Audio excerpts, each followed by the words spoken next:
What's up? Matt Plapp here, and I might have to have a new segment and call it the Facebook and social media smackdown, because I've got yet another report from a client that I'll walk you through here in a second that walks through how a minimal Facebook, Instagram, and audience network spend outperformed radio, TV, and surprisingly, newspaper. Well, I'm surprised because newspaper is even on the report. But let's walk through what this is. This is a client event, and we've done a few of these this year for them. And on the exit of the event, consumers have a chance to win big prizes by doing a survey on iPads. And this is the results of the survey. So I'll show this to you, and I'll walk you through. I don't know if it's going to be backwards. It might be, but I'll give you the highlights. So number one at the very top, you'll see I've pulled out digital. So 12.91% told the survey they saw this via digital advertising, Google, Yahoo, things of that nature. 11% saw it in the newspaper. 12.9% saw it on radio. 10% saw it on TV. Hold on, let me give them their full due. 10.56% saw it on TV. 3% outdoor. And then word of mouth, 23%. So radio, TV, newspaper, 10, 11, 12. Digital, 12.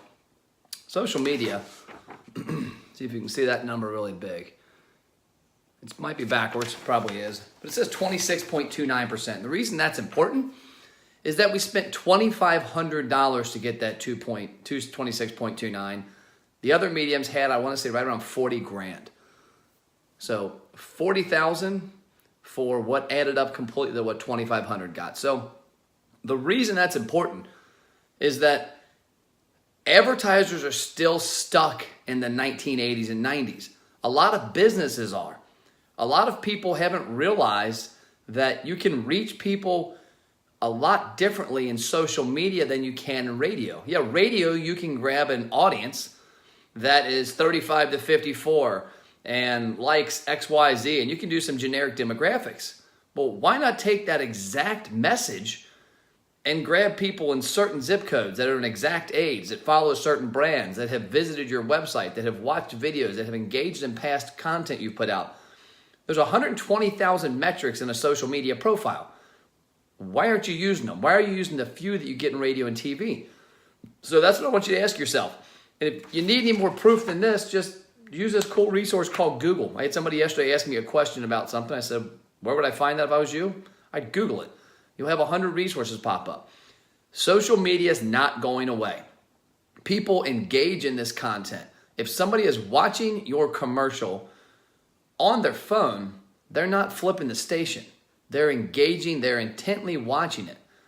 If somebody is driving in their car and a radio is playing, they're not intent. They're watching the road. Their music is background.